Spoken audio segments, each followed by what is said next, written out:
And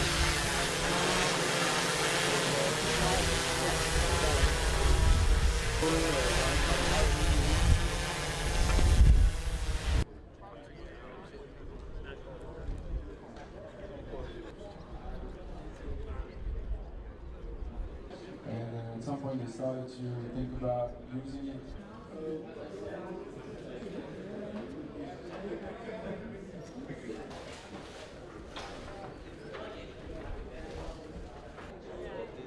Nature. Yeah.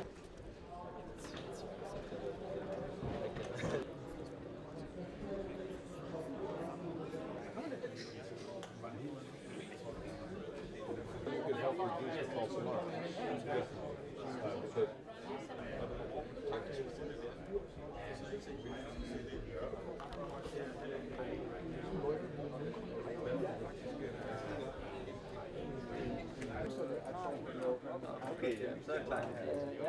Of course, all the headlines right now is Ukraine, and Ukraine has a huge demand.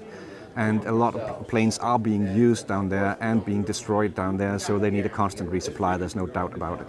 Another angle on this is that the way we use drones in modern warfare has changed dramatically with Ukraine, and we're looking into building NATO doctrines around this, and we're looking into resupplying our national stock of this fairly new tool in modern warfare. So I would say interest is spiking in Ukraine, of course, but in general, we're also looking at a lot of nations that right now need to build up a capacity in this area.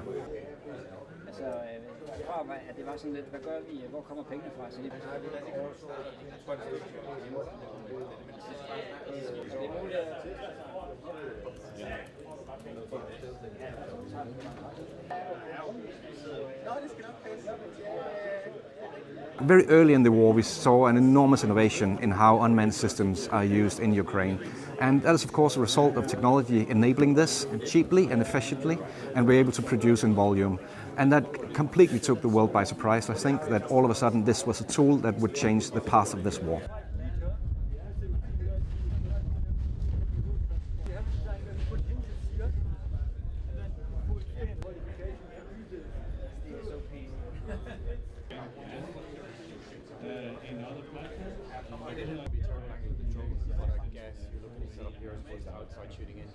It's a little more complicated. Yeah, yeah, okay.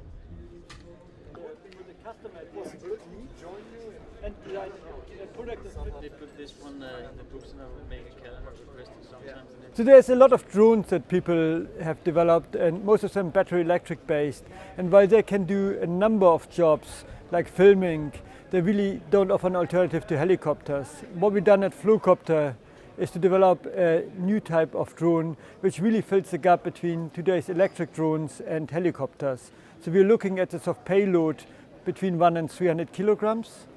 And this is really sort of a meaningful payload if you want to do things such as humanitarian aid, food deliveries, if you want to do offshore wind service, if you have sort of like basically jobs that are today done by helicopters.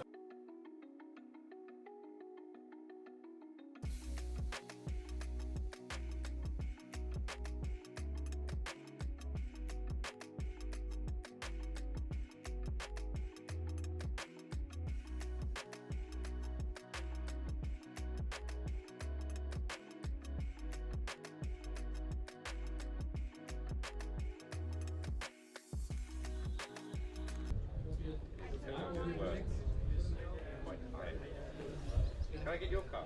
Sorry, I don't have So the drone we have developed as our first product has a payload of up to 150 kilograms with a flight time of 2 hours. So what this allows you to do is to deliver over 100 kilograms into a location which might be 100 kilometers away and return to base. We also are working on the next model, which is a twin engine one, which is 300 kilograms payload and with 200 kilometer range. Stop in, yeah. So, yeah. Design Mavic style drone.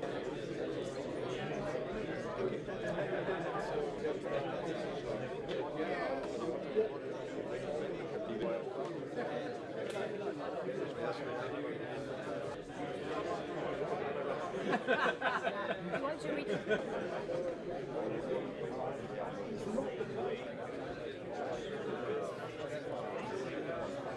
So we are currently looking at a 34 billion industry worldwide, growing to 53 billion in 2030. So that's a lot of growth going on. So that's a huge market.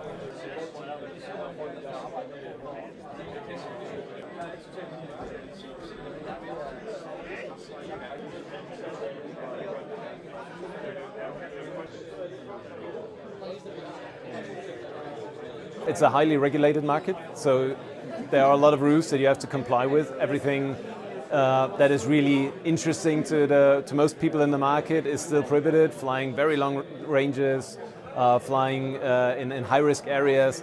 These are all things that can't be used the way people want to use it. So therefore, it's still the biggest hurdle in the market, so to say. I mean, it's developing.